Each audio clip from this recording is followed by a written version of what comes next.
Hello everybody and welcome back. As always, I'm Mateo311 and this is your channel for everything VR related. So today, the time has finally come. We're going over this bad boy, the BigScreen Beyond. I've been dying to get back into some high-end PCVR gaming. I was hoping this was the headset to blow my index out of the water and, really just bring me back to my old school PCVR roots.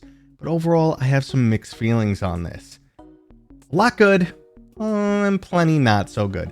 So I'll break all of that down. There are links and timestamps in the description, but before we get into it, this video is brought to you by my sponsor, Kiwi Design. Kiwi has accessories for all of your favorite headsets, and they finally started releasing some new products for the Quest 3. On screen, we have their brand new extra comfy Quest 3 Elite strap. I've been using head straps from Kiwi for years now, and they're hands down my favorite. There's a link to Kiwi down in the description, and don't forget to use discount code Mateo311 for 5% off and to help support my channel. Just in case you're not familiar with this headset, I want to start off with the basic information. This is a high-end wired PCVR headset that comes custom fit to your face and retails for $1,000. It features an absolutely incredible micro OLED display with a resolution of 2560 by 2560 per eye and running at up to 90 Hz. On top of that, this is the world's smallest VR headset.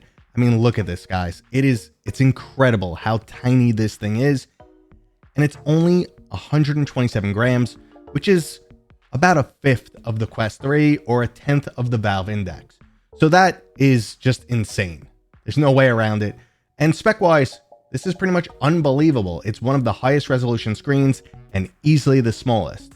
But that's on paper. How does this translate to my real-world experience? Right out of the box, I ran into 3 immediate issues. 1, I thought the visuals were just way too dim. 2nd, I could not keep both of my eyes in the sweet spot. Usually my left eye was out, so visuals were completely blurry. And finally, this was running hot. It was just way too warm against my face. Now, I did resolve all those issues, but I do have to say, this is technically the 3rd piece of equipment that BigScreen has sent me. The first one had the wrong IPD value. And this is an issue with the whole ordering process and the scanning of your face. While it does create a perfect seal and you cannot see anything, there is no light gap at all and it feels perfect, yeah, your scan might not be accurate. I had to go borrow an iPhone from a neighbor, scan my face, and it still wasn't accurate. So they had to print me another one of these and send me another unit with a different IPD value. They actually sent me a piece of equipment to properly measure my IPD, and even then we still had a little trouble dialing it in. So that's a frustration that I know multiple users have gone through, and I felt it for myself. Now, when it comes to the brightness level, there was also some other complications there. The first thing I did was turn up the brightness, and I do not recommend that on this headset because as a OLED screen, it has high persistency, and once you turn up the brightness, you're going to get a lot of ghosting, and almost it can induce motion sickness for some people. If you had a bad experience with the PlayStation VR 2, you'll know what I'm talking about. That ghosting that it occurs on that headset is this, but way worse if you turn up the brightness. Now, my second unit just seems brighter on its own at the same level, so I also have a concern. Are some of these units coming out slightly, deficient or defective? Because I put this on the newer unit and it seems better. It's still not super bright, but seems significantly better. So now that all of my issues have been resolved, I'd love to tell you that this headset right here blew me away. It's a huge direct upgrade from my Valve Index. I love it. It's amazing, but unfortunately that's not the case. I did notice a significant visual upgrade. I was moving from my Quest Pro right here. I've been using this for PCVR. Stopped using my Index a little while ago after the Nofio debacle. So I went from my Quest Pro to this and immediately noticed much better visuals in Contractor's Showdown. Just the world looks better. I was instantly more immersed and I felt like, wow, I'm back to the good old days of PCVR. However, I also noticed 2 other issues. The first was, it looks like you got goggles on again. That 102 degree field of view is smaller than most headsets, especially the Valve Index. And yeah, that's just really noticeable. And it's honestly smaller in both directions. And I'll get a picture of the lens comparison or the screen comparison on a Quest 3 and the BigScreen. And you can see why it makes such a difference. Now, the other issue that happens here is the sweet spot is still really bad. It's not a matter of me having trouble getting into it. I'm locked into the sweet spot.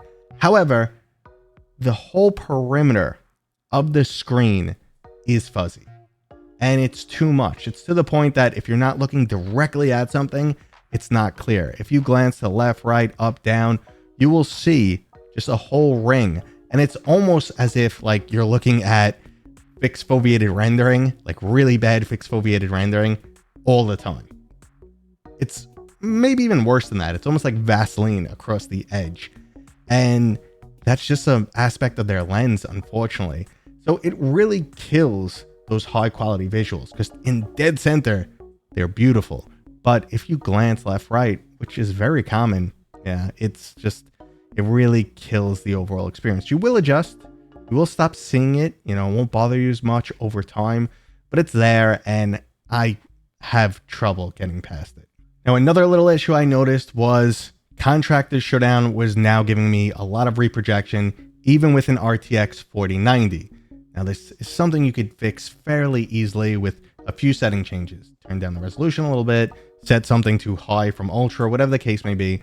But I'm not in the mood to tweak. You know, I've had enough of that. I kind of just like my hardware to work. In one respect, it's great because it's future-proofing. You have this high resolution that's going to last you for years, RTX 5090. But at the same time, you know, it's overkill for what we need right now. Pros and cons there. I'm not going to really complain about that much. I just don't like the tweak at this point because I have very little free time. However, things that I did like, besides just how amazingly sleek and comfortable this is, and I mentioned the heat was an issue, I turned up the fan a little bit. Again, I don't like the fact that I had to adjust the setting, but I turned up the fan. I don't hear the fan. It stays nice and cool now. But this bad boy right here, their head strap, which looks like nothing special, it supports the headset so well. You can wear this headset all day, super comfortable, and the audio quality was surprisingly good. I feel like you could use a little bit more range, but it's night and day better than something compared to the Quest 3 or Quest Pro. It's not Valve Index level, but it's kind of close. You know, it gave me very good positional audio and had a lot of oomph. So I was surprised. This also, you know, upped the overall Contractor Showdown experience. And honestly, guys, I think it's almost mandatory because the strap that comes with the headset was not very supportive for me. It was not comfortable, even with the over-the-head strap. It just wanted to droop, and it just wasn't great. Now, there's two final things I wanted to address in regards to this headset, which one, is it a direct upgrade from the Valve Index? And two, what's my overall verdict? Do I recommend you go pick one of these up? Now, unfortunately, it's still not a direct upgrade. You're going to be losing rate. So this one only goes up to 90 instead of 120 or 144. Personally, I prefer 120. That is the sweet spot for me. So it's a little frustrating I lost that. Additionally, you're losing your field of view. Now, put the clarity issues aside, the colors, whatever the case may be. Some of that is, you know, subjective. Colors usually don't bother me that much. Glare, like I never had an issue with the blacks on the Index and the color level, but I know a lot of people did. So items like that, I think, are subjective. For me, this is fine. Index was fine. Obviously, this is much clearer than the Index, but you're losing out on some of those other aspects. Additionally, this guy is expensive, and this is where we move into my verdict. Do I recommend this for you guys? If you're an extreme enthusiast who wears a headset like all day long, yeah, I could definitely see you enjoying this or wanting something like this because it's just ultra comfortable. You can easily wear this all day, and this custom fitting is incredible. No light bleed. It just fits like a glove because it was made for you. It's incredible, honestly. But $1,000, then I do recommend you get this because the default strap is not enough, and you're going to want some audio solution. And finally, you need base stations and controllers. Now, obviously, this was meant for people who are already in the VR ecosystem. So I wouldn't recommend this to a newbie because some of the issues that come out of the box just might really turn you off from VR in general. If you do like to tweak a little bit, you know, you're willing to sacrifice certain things, then it's a cool upgrade, but it's really expensive. And honestly, guys, I'm not sure I'm going to make this my daily PCVR driver. The loss of FOV and refresh rate, plus, you know, just that overall lack of clarity around the edge is enough to turn me off. I really have some mixed feelings. And one of the biggest issues I find with this headset overall is the fact that I can't share it. Now, that's a me issue.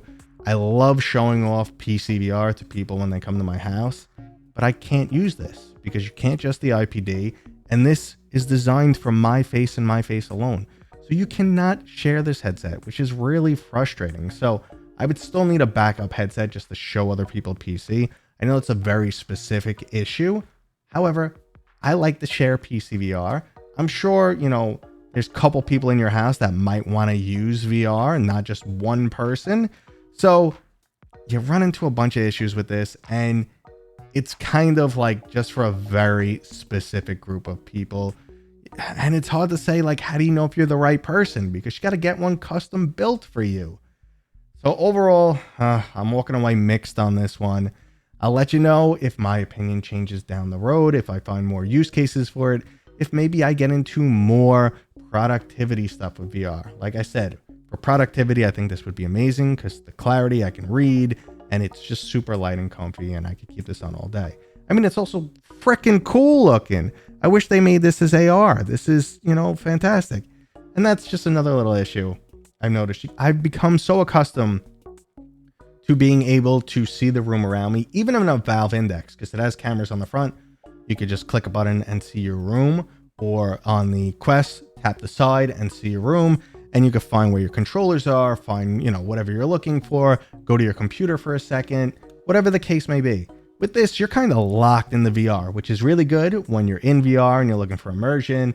You don't want any light bleed, whatever, but it's also just makes it a little bit less useful in my scenario where I might be streaming and I have to walk over to the computer, or, you know, just to cover other cases. Like I'm talking to someone on Discord and I want to get them into the game, and I kind of gotta, you know, like unstrap the headset and go back to my keyboard. It's a pain. So I miss having pass-through, which is a feature I never thought I'd really, you know, miss, but now that I use it all the time, I definitely miss it. So unfortunately, they did amazing things from a technological standpoint. This is unbelievable what they were able to pack into this tiny, tiny package. But for me personally, it's not the right decisions. And it's kind of hard for me to recommend based on price and the handful of issues I experienced. Now, if you guys have any more questions or you disagree with me, I'd love to hear you down in the comments.